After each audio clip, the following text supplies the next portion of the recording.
Personas en la marcha, quinto aniversario del caso de Ayotzinapa. Un grupo se separa, se cubre la cara, saca palos y aerosoles y empieza a atacar fachadas.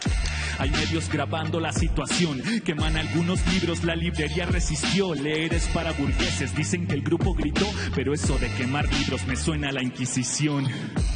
Padres y madres de normalistas condenan los actos de violencia y se deslindan. Este grupo se autonombra anarquista, mancilla una causa justa en una marcha pacifista. Sus intenciones no están a la vista, yo espero que sean buenas porque soy optimista. Los libros arden con 230 Celsius, pero para que ardan redes solo hace falta una chispa. ¿Cómo leer va a ser cosa de burgueses si yo he recorrido el barrio con un libro muchas veces?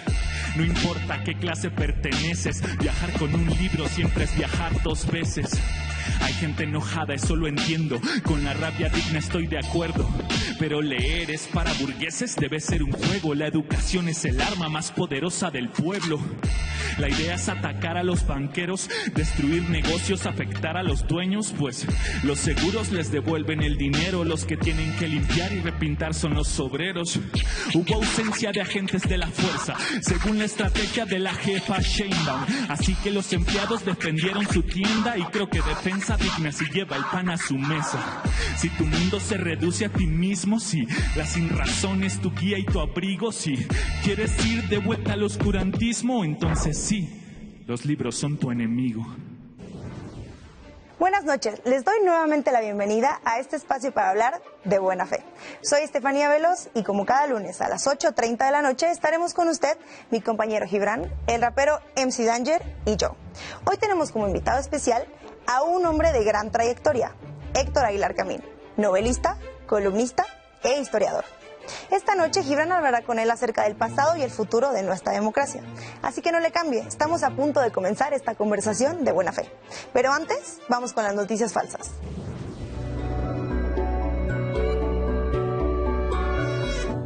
Hoy le toca ser desentrañada a la madre de todas las noticias fabricadas en la historia democrática del país. Me refiero a la caída del sistema que provocó el triunfo electoral de Carlos Salinas de Gortari en 1988.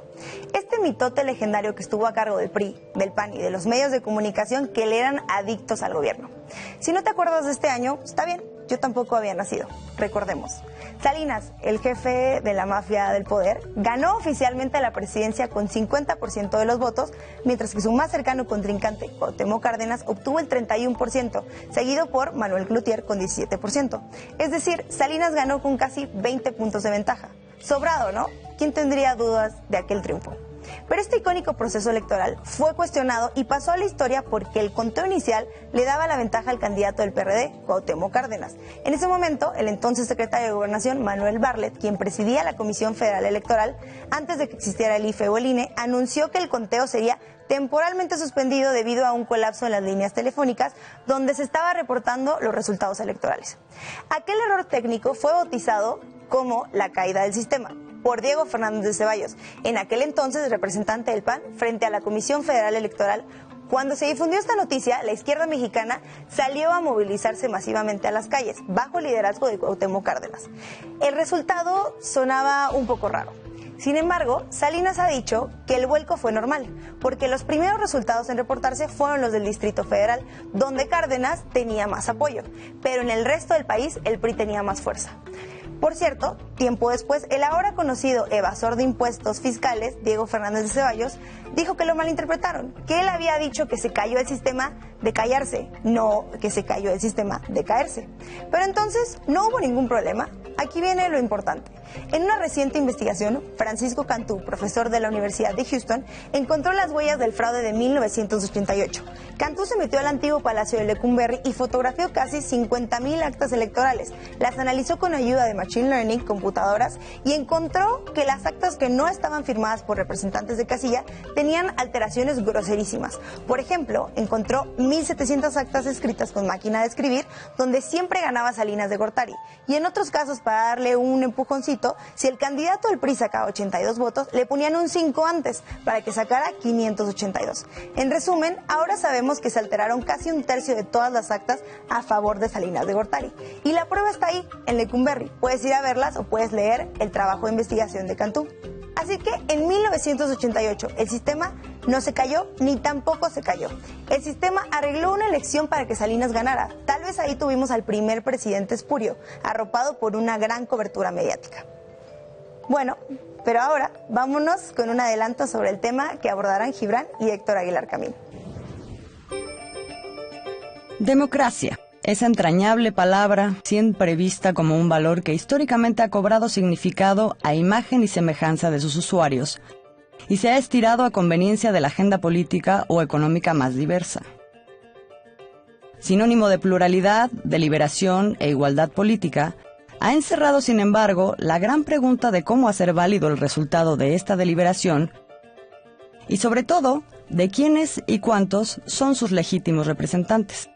Por sus resultados sociales, el descrédito de la democracia de élites con que se han gobernado este y otros países hizo que ese modelo se encuentre ahora ampliamente cuestionado y que cobrara impulso ideológica y políticamente uno cuya esencia es el rescate de la soberanía popular sobre la de la élite. Ese quiebre en el consenso provocó una reacción en la que algunos teóricos y opinólogos han llegado al punto de insistir en que esta nueva democracia es una fórmula para destruirse a sí misma y caminar hacia un autoritarismo.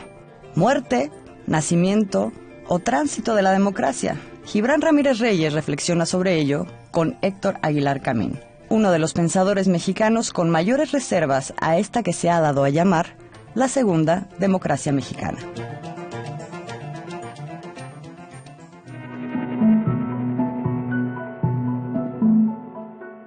Vamos a tratar la renuncia del ministro Medina Mora y su significado principal. El presidente contestó airado al Departamento de Estado. Analizaremos su significado. En primer plano abordaremos el tema de las condonaciones fiscales. Vaya problema. Hoy los taxistas desafiaron al gobierno de Claudia Sheinbaum. Analizaremos el tema. Primer plano, lunes 22 horas. Para explicarnos el origen de los asuntos y políticas públicas, hay que examinar todas las curvas de discusión que giran en torno a un mismo eje. Hay muchos intereses a favor de México en Estados Unidos. Ricardo Rafael nos guía a través de esta espiral. Jueves, 23 horas. Cristina Pacheco te lleva a descubrir el lado humano de quienes viven con pasión, el mundo de la cultura, el arte, la ciencia y la música. Como siempre, emocionadísima de volver a encontrarlos aquí en nuestro estudio de Canal 11. Conversando con Cristina Pacheco, viernes 20 horas.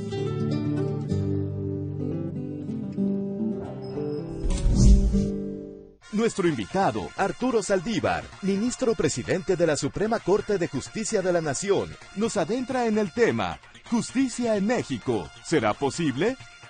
John y Sabina, martes, 22 horas.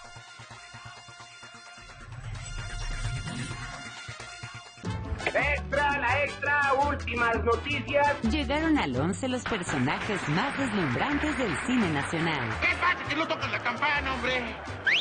¡Ya es hora! Me siguen millonarios, doctores y abogados, mas yo me río de todos porque soy feliz. En la noche. Cine del 11 presenta Comedia de Oro, sábados, 22:30 horas. Viven en una lucha constante las 24 horas del día. Una enfermedad les cambió la vida. Son pequeños guerreros que enfrentan a un enemigo mortal. cáncer infantil, un problema de salud pública. Miércoles 9 de octubre, 19:30 horas.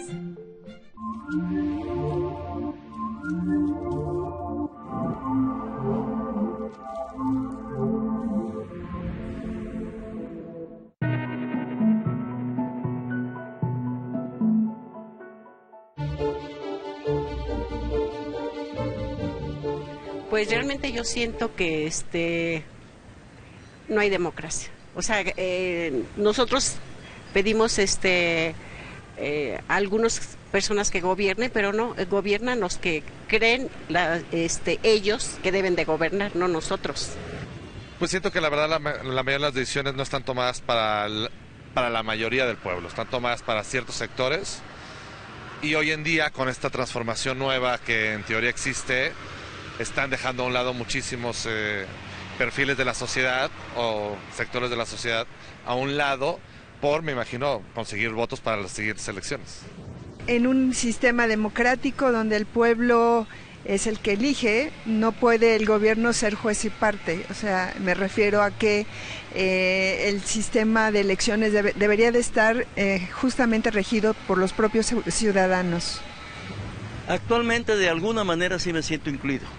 Cuando me preguntan, como tú ahorita me estás preguntando, me estás tomando en cuenta. Entonces, eso es parte del ejercicio democrático. Bueno, yo creo que la democracia no termina en las urnas, o sea, ahí solamente es el inicio, ¿no? Cuando responsablemente vas y ejerces tu voto y decides quién te va a representar, pero después hay algo que se llama democracia participativa, que es involucrarte en las tareas de tu comunidad y ver por todos. O sea, no le podemos dejar todo al gobierno, sino que también tenemos que presionar para que las cosas sucedan. Querido público, bienvenidos a esta conversación de buena fe, a esta segunda conversación ahora con el doctor Héctor Aguilar Camín, historiador, ensayista, uno de los intelectuales más respetados de la vida pública de México. Bienvenido, doctor. Gibran, gracias por la invitación, vengo muy contento. No, muchas gracias por venir. Vemos en el sondeo un problema, creo, que se ve en instrumentos estadísticos serios como el Democracy Report o el Latinobarómetro. La democracia para la gente es una cosa bien amplia y por mucho tiempo en el discurso público mexicano se sostuvo que la democracia era algo así como la ciencia del COFIPE o la LEGIPE, depositar los votos en las urnas, una instancia autónoma que contara, etcétera, etcétera. Se desencantó la democracia. Esto probablemente derivó en este disgusto con la democracia, que puede ser incluso mayor al de Venezuela, que ya es decir. Ahora parece que hay un proceso distinto. ¿Usted estaría de acuerdo con eso? A ver, sí, yo creo que el movimiento, digamos, hacia la democracia mexicano estuvo puesto en cosas muy fundamentales que no se tenían, que era que los votos contaran y se contaran. Claro, porque lo otro del concepto sí se tenía. Bueno, se tenía, pero lo que faltaba era como lo básico, es decir, que a la hora de las elecciones los ciudadanos estuvieran seguros de que el resultado era efectivamente el que daba la autoridad. Y a fuerza de concentrarse en eso se consiguió la independencia del IFE y que se contaran y contaron los votos. Y en ese momento, digo yo como sociedad y como gobierno, dijimos, pues ya está conseguida esta democracia y la democracia va a traerlo todo. Y no. Sí, incluso la izquierda. ¿Y ahora qué hacemos? O sea, todo el programa socialista de la vieja izquierda mexicana se perdió. Se consumió, se centraron en lo electoral y una vez conseguidas las reformas electorales, parecía que ya no había un horizonte nuevo, era pedir todo a la ciencia de la administración. Todo el horizonte de la justicia social, que ese era un lugar común del PRI, pero que es un par de conceptos que están diciendo algo importante respecto de que no se trata solo de que haya un gobierno legítimo, democrático, sino que baje el bienestar a la gente, vamos a decirlo así. Se perdió esa parte del viejo concepto mexicano de democracia. Entonces, vino la democracia, vino la fragmentación, vinieron los gobiernos débiles, vino una cosa muy importante y terrible, que fue la corrupción monetaria de la democracia, comprando los votos de la oposición en el Congreso mediante las partidas federales para los estados. Y después, en ese proceso, otra decisión muy desdichada, que fue echar el ejército, echar la fuerza pública contra el narcotráfico, un poco a ciegas, con unas consecuencias que estamos lamentando todavía. Y después, finalmente, en el gobierno de Peña Nieto, una doble o cuádruple vuelta de tuerca a la corrupción generalizada. Y la democracia esa de los votos, le dio una respuesta a todo esto. Y volvió a como repartir la baraja en el sentido de decir, no queremos nada de esto, y le dio un triunfo contundente a un contendiente que había estado fuera del juego durante los años anteriores. Y que reivindicaba ese otro componente del concepto de democracia que se dejó, la democracia como soberanía del pueblo. Y como justicia social, el tema de los pobres, el tema... Déjenme detenerme en eso. En la modernidad fugitiva, creo que es en la modernidad fugitiva, que dice que será México próspero, equitativo y democrático, pero será primero próspero que equitativo. Ese fue el proyecto modernizador. Ya es democrático. Del neoliberalismo. Ahora parece que el orden se invirtiera, que la desigualdad es tal y ha crecido a tal punto que tenemos que detenernos y decir, a ver, primero tiene que ser un poquito más equitativo, hay que repartir a las personas capacidad de existir, de consumir, de estar en la comunidad política, antes de ser un país próspero. Es una condición de posibilidad. Naturalmente, pero vuelvo al tema de la democracia. Sí. La votación, la elección de 2018 restituyó plenamente, diría yo, la credibilidad de la democracia en el sentido de que volvió a ser verdad para la inmensa mayoría de los mexicanos que su voto contó y se contó. Ahora, al mismo tiempo, en esa elección, de alguna manera, los votantes dijeron, y no queremos estos gobiernos fragmentarios o estos gobiernos divididos, queremos un gobierno fuerte y queremos un gobernante fuerte. Y al hacer eso, de alguna manera cambiaron el eje de lo que era, digamos, nuestras creencias democráticas, porque de pronto desaparece la oposición en el Congreso, prácticamente, aparece un presidente muy fuerte, que además es un político, digamos, distinto, es un político de intemperie, que tiene su propia fuerza, y le añades la investidura, entonces tienes un presidente gigantesco. No sé si eso es, de alguna manera, disminuir en la diversidad que se requiere en una democracia. Vamos a verlo, lo estamos viendo. Pero fortalece el elemento mayoritario, que digamos que es la parte por la cual se vuelve operativa la noción de soberanía del pueblo. Como no se puede todo, será la mayoría. Pero yo diría que la mayor parte de los mexicanos tiene que haber recobrado la confianza en la democracia. La habían perdido. Sí. Bueno, la elección de Andrés Manuel López Obrador demuestra que la democracia sirve para cambiar al gobernante y para darle al gobernante el poder pues que los votantes quieren. Ahora, de ahí pasar al tema de la equidad, hay un largo trecho. Sí, pero es un pronunciamiento colectivo por la justicia social. Naturalmente, pero para entregar ese bien, para que la equidad pase al primer plano de la soberanía, de las decisiones del gobierno, hacen falta varias cosas. Y una de las cosas que hacen falta es que haya riqueza, que se genere recursos, que se generen empleos, que se generen, para que un gobierno que lo que quiere al final es equilibrar un poco la desigualdad, tenga los recursos para hacerlo. Tú ves al presidente López Obrador desesperado con qué y enfocado en qué, en el presupuesto. Claro. Porque piensa que es un instrumento para redistribuir, y tiene razón. Y para hacer política. Pero ¿sabes qué? Es muy chiquito. Sí. A la hora de la hora es muy pequeñito. El Estado es muy pequeño en comparación con lo que hay que hacer, con los poderes fácticos, todo eso. El presupuesto, si la economía no es grande, el presupuesto no va a poder ser grande. Sí. Si la economía no crece, los impuestos no crecen.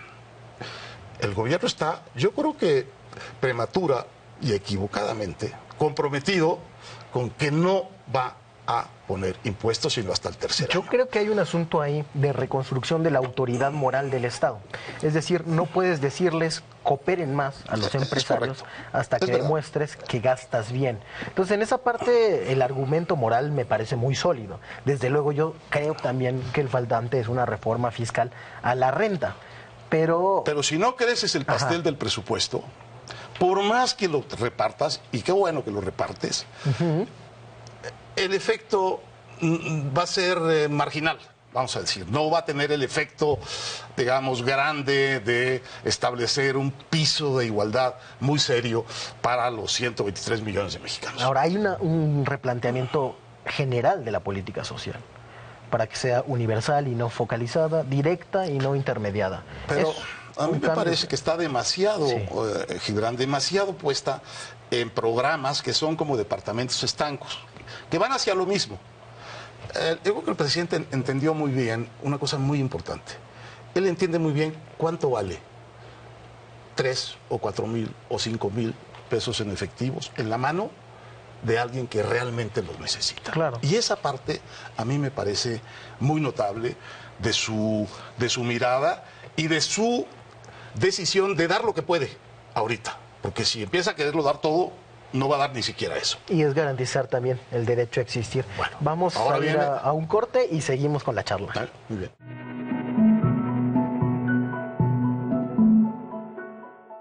Las manos de artesanos hacen de México un lugar lleno de tradiciones artísticas que deslumbran con su belleza tangible y colorida.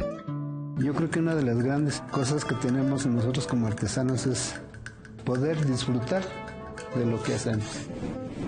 Creación y oficio, viernes al mediodía.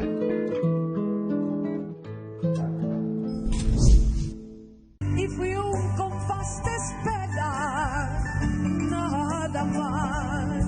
Mi ciudad es Chinampa, en un lago escondido.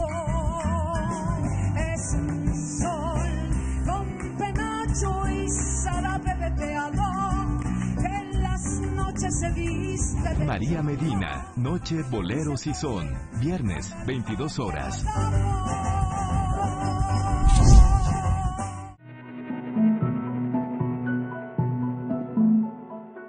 Jóvenes Construyendo el Futuro es también poner la lana en un departamento estanco.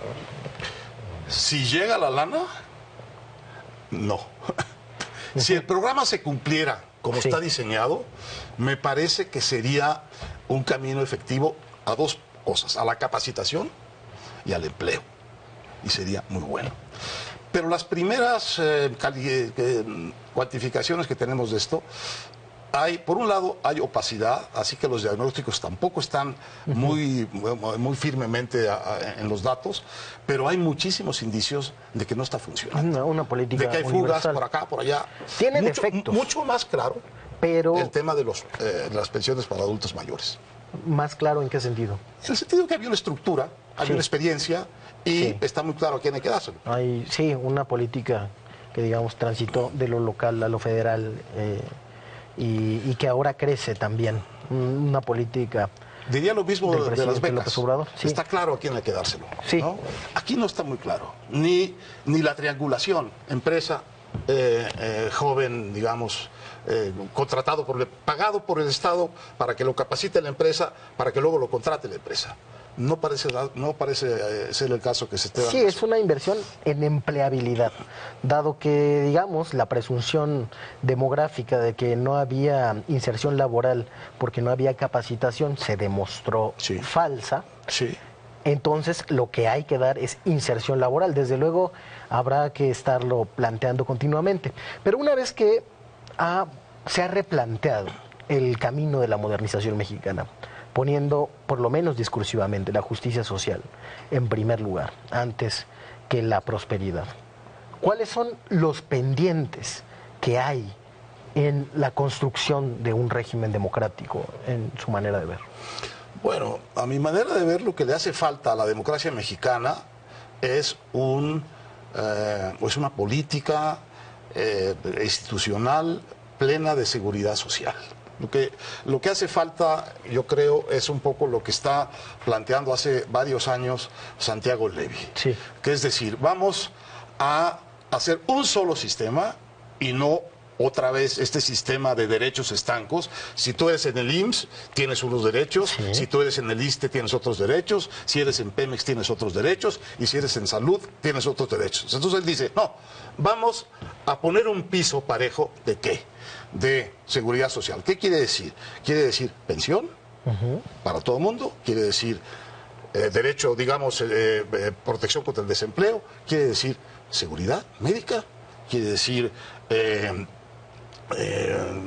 todo lo que implica que estés contra los riesgos sociales. Desde por el hecho de ser mexicano, no por el hecho de ser un trabajador que está sujeto a cierto régimen, por el hecho de ser mexicano, una serie de garantías de que tu vida va a tener un piso social. Y desde ese piso, entonces puedes construir la productividad, la igualdad de oportunidades, la capacitación y todos los otros programas. Redistribuir más que por transferencias, por servicios públicos. En eso estamos de acuerdo. Muchas gracias, doctor Héctor Aguilar Camín. Esperamos contar con su presencia de nuevo para conversar de buena fe. Con mucho gusto, Gibran. Hasta pronto. Hasta pronto. De la conversación con el doctor Héctor Aguilar Camín me quedo con varias gratas coincidencias. Por ejemplo, que hay un pendiente, que es la reforma fiscal progresiva para conseguir más recursos para el Estado, que está bien redistribuir con base en transferencias, hay que corregir los diseños institucionales cuando estos fallan, pero es muy importante también distribuir con base en servicios públicos. Mientras no protejamos a la población de riesgos sociales, van a estar en riesgo de regresar a la misma situación.